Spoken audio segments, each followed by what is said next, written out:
One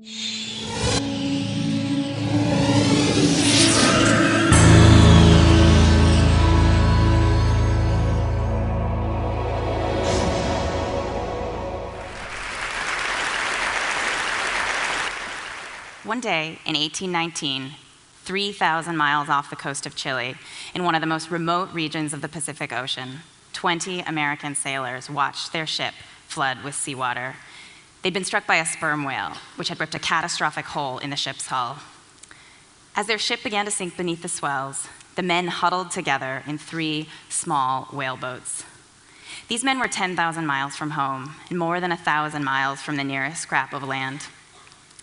In their small boats, they carried only rudimentary navigational equipment and limited supplies of food and water. These were the men of the whaleship Essex, whose story would later inspire parts of Moby Dick. Even in today's world, their situation would be really dire. But think about how much worse it would have been then. No one on land had any idea that anything had gone wrong. No search party was coming to look for these men.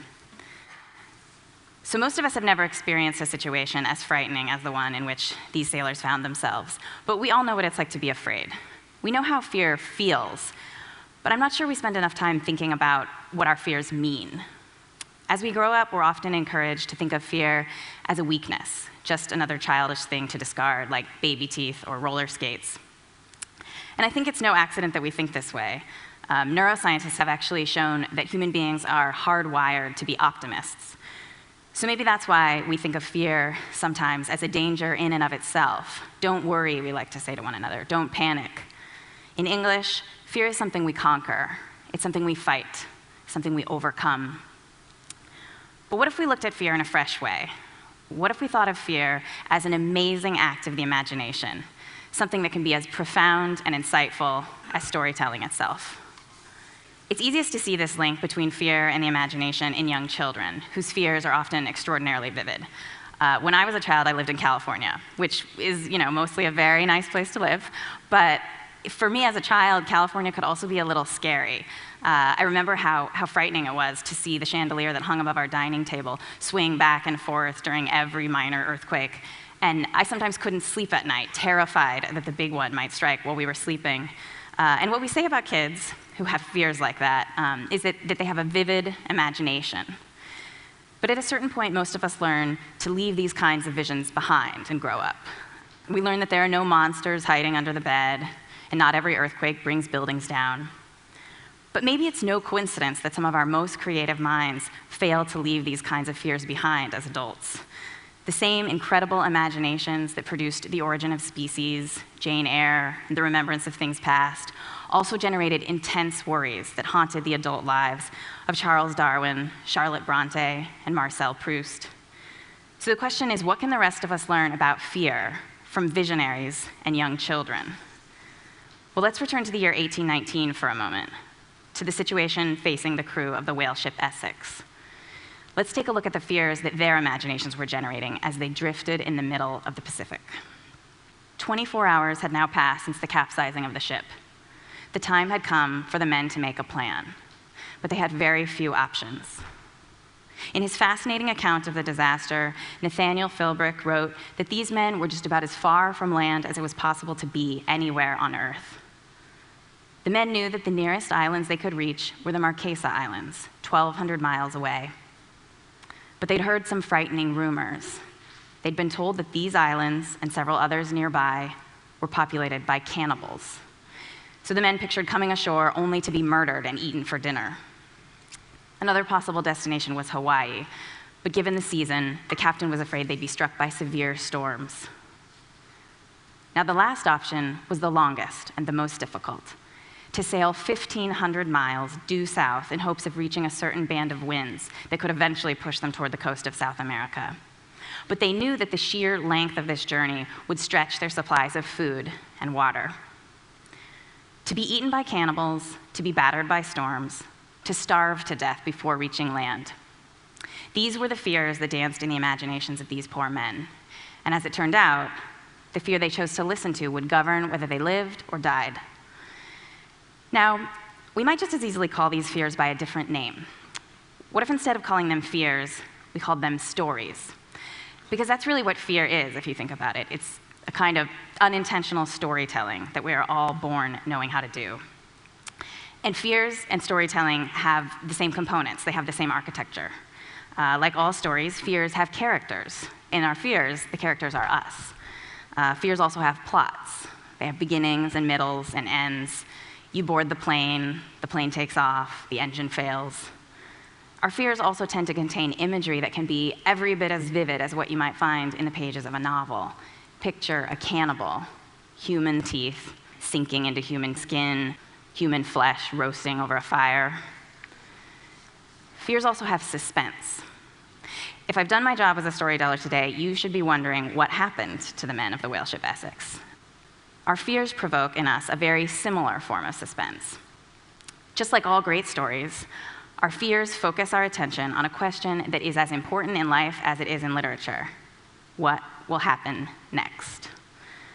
In other words, our fears make us think about the future. And humans, by the way, are the only creatures capable of thinking about the future in this way, of projecting ourselves forward in time. And this mental time travel is just one more thing that fears have in common with storytelling. As a writer, I can tell you that a big part of writing fiction is learning to predict how one event in a story will affect all the other events. And fear works in that same way. In fear, just like in fiction, one thing always leads to another. When I was writing my first novel, The Age of Miracles, I spent months trying to figure out what would happen if the rotation of the Earth suddenly began to slow down. What would happen to our days? What would happen to our crops? What would happen to our minds? And then it was only later that I realized how very similar these questions were to the ones I used to ask myself as a child, frightened in the night. If an earthquake strikes tonight, I used to worry, what will happen to our house? What will happen to my family? And the answer to those questions always took the form of a story. So if we think of our fears as more than just fears, but as stories, we should think of ourselves as the authors of those stories. But just as importantly, we need to think of ourselves as the readers of our fears. And how we choose to read our fears can have a profound effect on our lives. Now, some of us naturally read our fears more closely than others. I read about a study recently of successful entrepreneurs, and the author found that these people shared a habit that he called productive paranoia, which meant that these people, instead of dismissing their fears, these people read them closely, they studied them, and then they translated that fear into preparation and action. So that way, if their worst fears came true, their businesses were ready. And sometimes, of course, our worst fears do come true. That's one of the things that is so extraordinary about fear. Once in a while, our fears can predict the future. But we can't possibly prepare for all of the fears that our imaginations concoct. So how can we tell the difference between the fears worth listening to and all the others? I think the end of the story of the whale ship Essex offers an illuminating, if tragic, example. After much deliberation, the men finally made a decision. Terrified of cannibals, they decided to forego the closest islands and instead embarked on the longer and much more difficult route to South America. After more than 2 months at sea, the men ran out of food, as they knew they might, and they were still quite far from land. When the last of the survivors were finally picked up by 2 passing ships, less than half of the men were left alive, and some of them had resorted to their own form of cannibalism. Herman Melville, who used this story as research for Moby Dick, wrote years later and from dry land, quote, "All the sufferings of these miserable men of the Essex might, in all human probability, have been avoided, had they, immediately after leaving the wreck, steered straight for Tahiti. But, as Melville put it, they dreaded cannibals." So the question is, why did these men dread cannibals so much more than the extreme likelihood of starvation? Why were they swayed by one story so much more than the other? Looked at from this angle, theirs becomes a story about reading. The novelist Vladimir Nabokov said that the best reader has a combination of 2 very different temperaments, the artistic and the scientific. A good reader has an artist's passion, a willingness to get caught up in the story. But just as importantly, the reader also needs the coolness of judgment of a scientist, which acts to temper and complicate the reader's intuitive reactions to the story. As we've seen, the men of the Essex had no trouble with the artistic part. They dreamed up a variety of horrifying scenarios. The problem was that they listened to the wrong story. Of all the narratives their fears wrote, they responded only to the most lurid, the most vivid, the one that was easiest for their imaginations to picture: cannibals. But perhaps if they'd been able to read their fears more like a scientist, with more coolness of judgment, they would have listened instead to the less violent but the more likely tale, the story of starvation, and headed for Tahiti, just as Melville's sad commentary suggests. And maybe if we all tried to read our fears, we too would be less often swayed by the most salacious among them. Maybe then we'd spend less time worrying about serial killers and plane crashes, and more time concerned with the subtler and slower disasters we face, the silent buildup of plaque in our arteries, the gradual changes in our climate. Just as the most nuanced stories in literature are often the richest, so too might our subtlest fears be the truest. Read in the right way, our fears are an amazing gift of the imagination, a kind of everyday clairvoyance, a way of glimpsing what might be the future when there's still time to influence how that future will play out.